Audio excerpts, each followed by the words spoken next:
Kalau suatu saat saudara melihat kebesaran, keagungan Allah yang tidak terbatas, baru saudara menyadari bahwa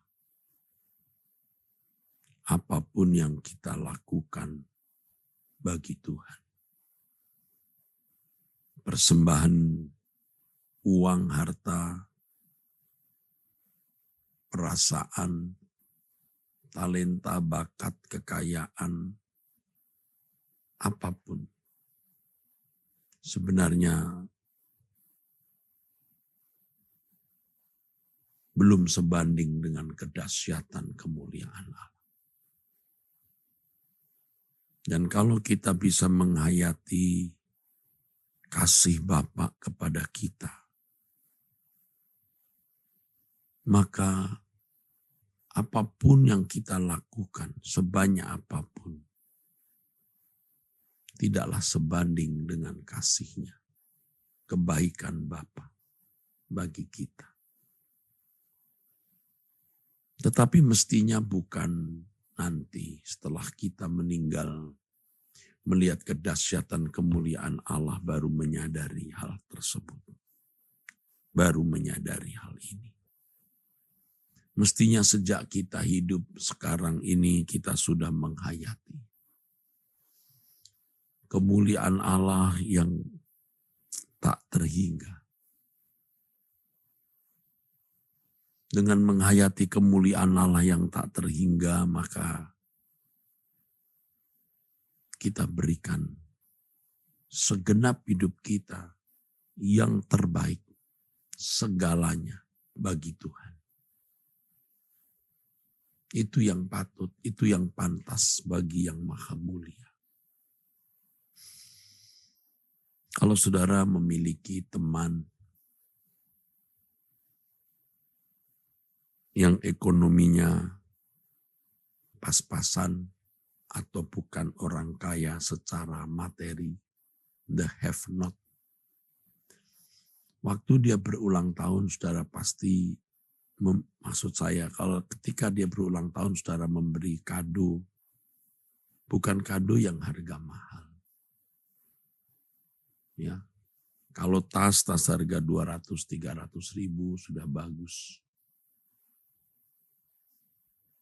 Tetapi kalau saudara memberikan kado untuk pejabat kelas tinggi atau seorang kaya raya, saudara tidak akan beli barang harga 200-300 ribu. Saudara bisa beli barang harga ratusan juta. Tas yang harga 400-500 juta. Apalagi kalau saudara punya kepentingan dengan orang tersebut. Kalau yang ulang tahun istrinya misalnya, lalu saudara perlu persetujuan suaminya untuk tender harga sekian ratus miliar atau triliun, saudara tidak keberatan memberi tas harga ratusan juta. Kepada Tuhan semesta alam yang maha mulia, kita buat apa? Kita mau beri persembahan seberapa?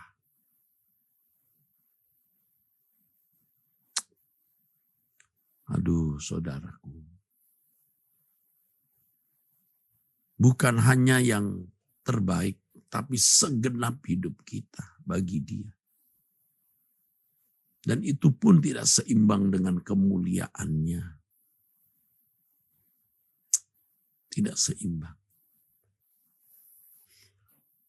Oleh sebab itu, semua kembali kepada sikap hati kita. Sikap hati kita.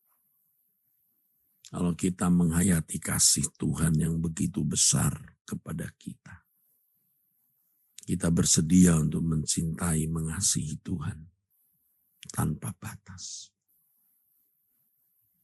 Kita bisa menjadikan Tuhan satu-satunya yang kita cintai. Satu-satunya. Bukan yang lain. Itu berarti kalau kita mengasihi saudara, keluarga, pasangan hidup, orang tua. Karena kita mengasihi Tuhan. Bukan sekedar karena kita mengasihi objek-objek itu yang memiliki pertalian darah atau objek-objek yang bisa kita nikmati, kita manfaatkan di dunia. Tapi karena Tuhan kita mencintai mereka. Kembali kepada sikap hati, kalau sikap hati kita benar maka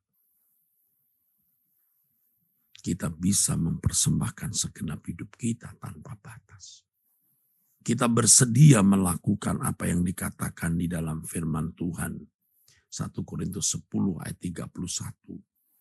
Baik kamu makan atau minum atau melakukan sesuatu yang lain. Lakukan semua untuk kemuliaan Allah. Kita bisa berprinsip seperti Paulus yang ditulis prinsipnya di Filipi 1 ayat 21. Bagiku hidup adalah Kristus dan mati adalah keuntungan. Tuhan tidak butuh apa-apa sebenarnya. Tuhan tidak memerlukan apa-apa. Tuhan juga tidak mencari keuntungan dan bersikap oportunis terhadap kita. Dan Tuhan juga tidak memaksa kita mengasihi Dia dan mempersembahkan hidup kita. Tetapi kalau kita dengan tulus mencintai Tuhan dan terus mengembangkan cinta itu, kita menjadi hiburan bagi Tuhan semesta alam. Di tengah-tengah dunia yang gelap dan jahat ini. Kita bisa menjadi kesukaan hati Tuhan. Di tengah-tengah dunia yang gelap dan jahat ini, saudara. Jangan terbawa oleh kejahatan dunia. Kuasa kegelapan akan berusaha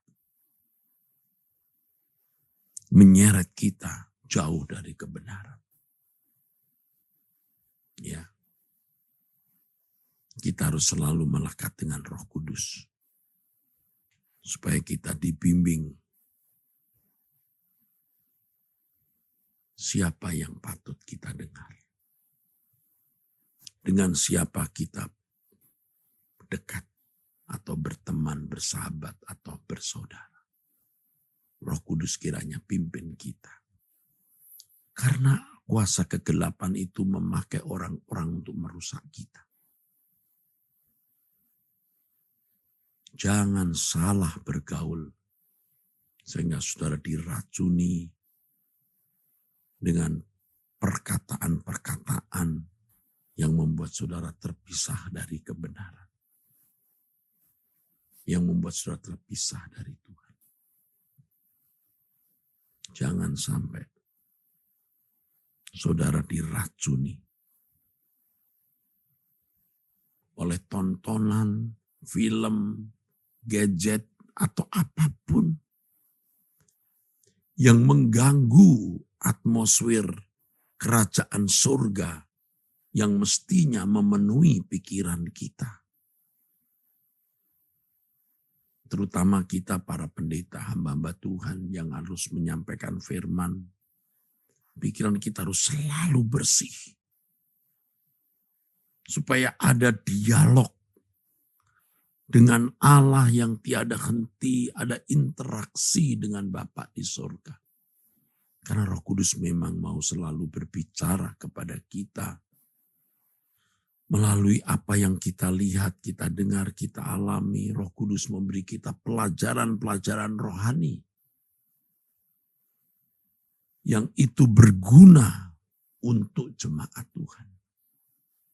Seperti apa yang saya kemukakan ini, saudaraku. Tidak saya tulis, saya persiapkan. Tetapi saya dengar dari Tuhan. Dan Tuhan juga mendesak saya, tentu tidak memaksa, untuk bukan saja menjadi pembicara, tetapi juga pelaku. Dan inilah keindahan hidup. Kita bertumbuh terus di dalam kebenaran dan kesucian Tuhan. Tidak mungkin puasa 40 hari ini kita terseok-seok, menahan lapar, Dan kita bisa menghampiri Tuhan tiap pagi, tiap malam, tidak pernah absen. Dan ini sudah 1 tahun lebih kita doa pagi. Tidak mungkin Tuhan menyamakan kita dengan mereka yang tidak doa pagi dan tidak doa malam. Tidak mungkin Tuhan menyamakan kita dengan mereka yang tidak mencari Tuhan dengan sungguh-sungguh. Saudara, ini pesan Tuhan. Saya kira itu yang saudara harus dengar. Mari kita berdoa. Terima kasih untuk nasihat-Mu ya Bapa. Kami terima dalam nama Tuhan Yesus Kristus.